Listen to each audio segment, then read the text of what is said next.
Car మొత్తం ఖతం అయిపోయింది, కార్ఖానకు పోయింది. నువ్వు కార్ఖానాలు పెట్టంగానే ఎవడో టైర్లు పయ్యలు ఇప్పుకపోయి జుమెరాత్ బజార్లు ఎప్పుడో అమ్మేసింది. ఇక బస్సులో తిరిగేటాయన చూస్తుంటే తిక్కలోడు తిరునాళ్ళకు పోతానంట, ఎక్కనికనే దిగనికనే సరిపోయిందంట. జై జై కాంగ్రెస్, హస్తం గుర్తుకే, హస్తం గుర్తుకే.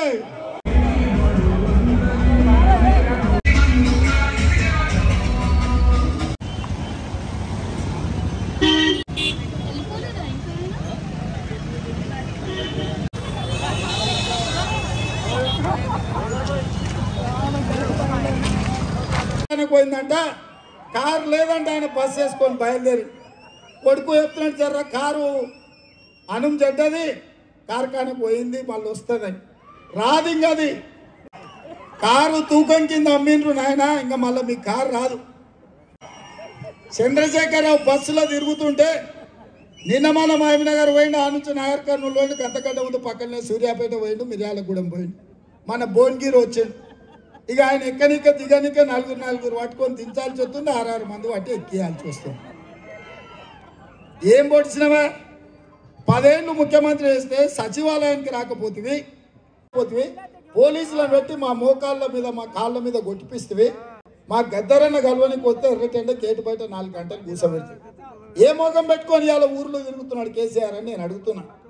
ఓడిండు కాబట్టి, ఉద్యోగం ఊడింది కాబట్టి ఇవాళ మళ్ళా అచ్చుకనో పుచ్చుకనో చేసి కొంగ చెప్ప చేస్తున్నాడు.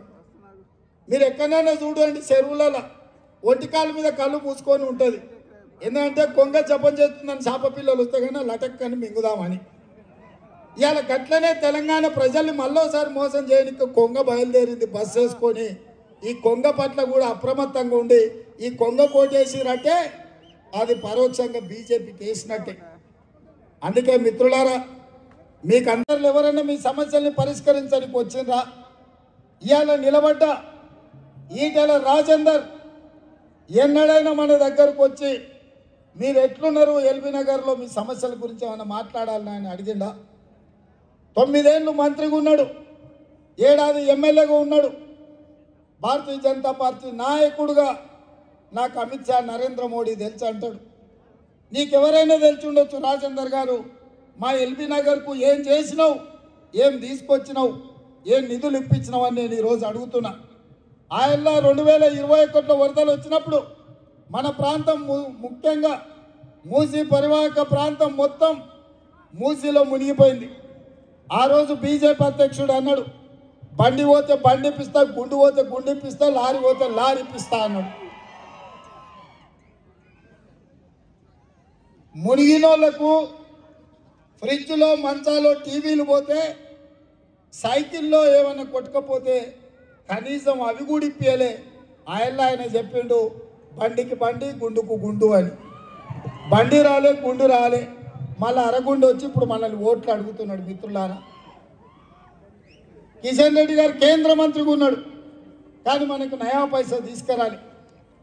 కాబట్టి ఇవాళ ఓట్లు వేయించుకుంటే మోడీ మళ్ళీ గుజరాత్కే నిధులు తీసుకుపోతాడు. తిరిగి మోడీ అధికారంలోకి వస్తే మన ప్రాంతానికి పదవులు ఇవ్వడు, మన ప్రాంతానికి పరిశ్రమలు ఇవ్వడు, మన ప్రాంతానికి పెట్టుబడులను రానివ్వడు. తెలంగాణను నిండా ముంచే వ్యక్తిగా నరేంద్ర మోడీ గారు తయారవుతారు. ఆనాడు బయ్యారంలో కాంగ్రెస్ పార్టీ ఉక్కు కర్మాగారం ఇస్తే ఈ 10 సంవత్సరాలు ఆ పరిశ్రమ నిర్మించలే. ఆనాడు కాంగ్రెస్ పార్టీ కాచిపేటలో రైల్వే కోచ్ ఫ్యాక్టరీ ఇస్తే ఆ కోచ్ ఫ్యాక్టరీని మనకు రానివ్వలేదు. అదేవిధంగా ఔటర్ రింగ్ రోడ్డు చుట్టూతా ఆనాడు ఐటీఐఆర్ కారిడారు ఇచ్చి 1000 కోట్ల రూపాయలు పెట్టుబడులు తెచ్చి లక్షలాది ఐటీ ఉద్యోగాలు ఇవ్వాలని కాంగ్రెస్ పార్టీ అనుకుంటే ఐటీఐఆర్ కావాలి మాకు 400 సీట్లు ఇవ్వండి, 400 సీట్లు ఇస్తే SC, ST, BC, OBC, minority రిజర్వేషన్లు రద్దు చేస్తామని అంటున్నారు. ఆనాడు జవహర్లాల్ నెహ్రూ, డాక్టర్ బాబాసాహెబ్ అంబేద్కర్, వల్లభాయ్ పటేల్ కష్టపడి ఎస్సీ, ఎస్టీల కోసం, ఓబీసీల కోసం రిజర్వేషన్లు ఇస్తే ఇవాళ బీజేపీ వాళ్ళకు ఓట్లు వేస్తే రిజర్వేషన్లు రద్దు చేస్తారంట. ఒక్కసారి మా ఎస్సీ, ఎస్టీ, ఓబీసీ సోదరులు ఆలోచన చేయండి. మీ అభివృద్ధి కోసం, మీ అభ్యున్నతి కోసం కాంగ్రెస్ పార్టీ రిజర్వేషన్లను ఇవాళ బీజేపీ వాళ్ళు రద్దు చేస్తామంటున్నారు. రేపు నరేంద్ర మోడీ 30 తారీఖు నాడు వస్తాడంట. మా రిజర్వేషన్లు ఎందుకు రద్దు చేస్తావో జవాబు చెప్పి నువ్వు తెలంగాణకు రావాలి. మా పాలమూరు రంగారెడ్డి తెలంగాణ రాష్ట్ర ప్రజల యొక్క ఓట్లు ఎట్లా అడుగుతావని నేను అడుగుతున్నా. అందుకే ఇవాళ ఈ తెలంగాణ రాష్ట్రం నుంచి బీజేపీని బహిష్కరించాల్సిన అవసరం వచ్చింది. బీజేపీని ఓడగొట్టాల్సిన, బీజేపీని పడగొట్టాల్సిన బాధ్యత తెలంగాణ యువకుల మీద ఉన్నది. వాళ్ళు ఏం అడిగినా అయ్యా మాకు మెట్రో ఎందుకు ఇవ్వలేదంటే జై శ్రీరామ్ అంటారు. అయ్యా మాకు బయ్యారం ఉక్కు కర్మాగారం ఎందుకు ఇవ్వలేదంటే మేము హనుమాన్ జయంతి చేసినాం కదా అంటారు. అయ్యా బీజేపీ పుట్టకముందు, నరేంద్ర మోడీ ప్రధానమంత్రి కాకముందు మా తండ్రులు తాతలు, వాళ్ళ తండ్రులు తాతలు ముత్తాతలు శ్రీరామనవమి చేసినాము, హనుమాన్ జయంతి చేసినాము, బోనాల పండుగ చేసినాము, బతుకమ్మ పండుగ చేసినాము, మైసమ్మకు ఎల్లమ్మకు పోషమ్మకు కోడి కోసినాం, కళ్ళు కోసినాం. మాకా మీరు వచ్చి చెప్పేది? ఇవాళ బీజేపీ వాళ్ళు వాళ్ళ దైవభక్తి అంతా రోడ్ల మీదనే చూపిస్తున్నారు. మనం అప్పుడప్పుడు బస్టాండ్ల పోటీ లేకపోతే ట్రాఫిక్ సిగ్నల్ కాడ చూస్తాం.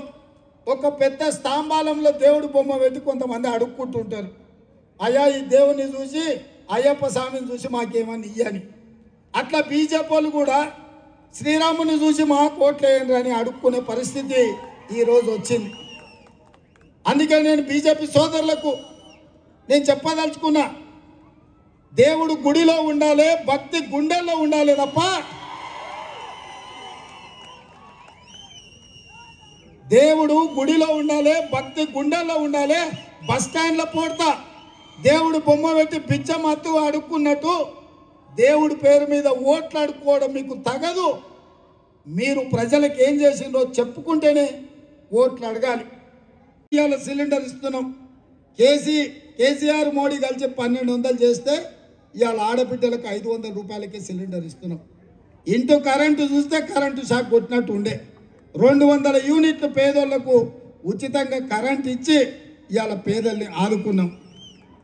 అదేవిధంగా పేదవాళ్ళకి ఇల్లు కట్టుకోనికే 4,50,000 ఇల్లు 22,500 కోట్లతోటి రాష్ట్రం నలుమూలల ఇందిరమ్మ ఇల్లు పేదోళ్ళకు కట్టుకోనికే 5 లక్షల రూపాయలు ఇవాళ ఉచితంగా ఇస్తున్నాం. 30,000 నిరుద్యోగులకు 3 నెలల ఉద్యోగాలు ఇచ్చినాం. బీసీల జనాభా లెక్క కట్టి వాళ్ళ జనాభా ప్రకారం నిధులు ఇవ్వాలి, వాళ్ళ జనాభా ప్రకారం రిజర్వేషన్లు ఇవ్వాలి అని ఇవాళ బీసీ జనాభా మనం లెక్క కట్టినాం. హైదరాబాద్ నగరానికి కృష్ణా గోదావరి జలాలు తెచ్చి ఈ ప్రాంతంలో తాగునీటి సమస్య తీర్చినాం. మెట్రో రైలు వేసినాం, ఔటర్ రింగ్ రోడ్ కట్టినాం, అంతర్జాతీయ ఎయిర్పోర్ట్ వేసినాం.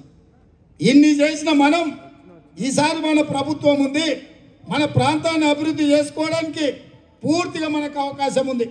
అందుకే ఈ ఎన్నికల్లో ఈ పార్లమెంట్లో ఎల్బీ నగర్కి అవసరమైన అభివృద్ధి, హయత్ నగర్ వరకు మెట్రో, మూసి ప్రక్షాళన, వికారాబాద్ నుంచి నేరేడు చేరుల ప్రాజెక్టును పూర్తి చేసి మీ 118 జీవో పరిష్కారం చేసి మిమ్మల్ని ఆదుకునే బాధ్యత నాది. మరి ఇన్ని పనులు చేసే నేను మిమ్మల్ని ఏం అడుగుతలేను, మనులు అడుగుతలేను, మాణిక్యాలు అడుగుతలేను, మీ ఇంట్లోన ఏమైనా చిన్న వజ్ర ముక్కలు ఉంటే అవి కూడా అడుగుతలేను. లేకపోతే హయత్ నగర్ ఈ ఎల్బీ నగర్లో భూముల ధరలు మస్తు పెరిగినాయి. మా రంగన్న దగ్గర పొచ్చాడు ఉన్నాయి, గజం భూమి కూడా అడుగుతలేను. నేను ఏం అడుగుతున్నా మిమ్మల్ని, మాల్రెడ్డి రంగన్న అందరు అందుబాటులో ఉంటారు. మిత్రుడు రామ్మోహన్ కూడా మీకు అందుబాటులో ఉంటాడు, మీ అన్ని సమస్యలు పరిష్కరిస్తాడని తెలియజేస్తూ మీ దగ్గర సెలవు తీసుకుంటున్న మిత్రులారా.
ఎందుకు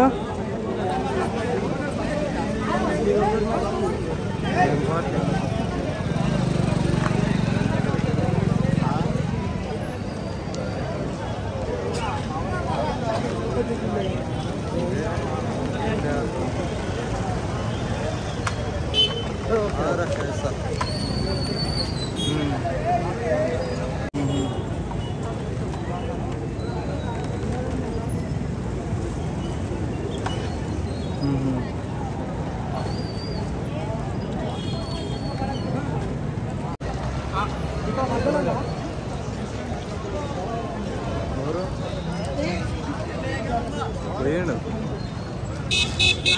ఫేవరెట్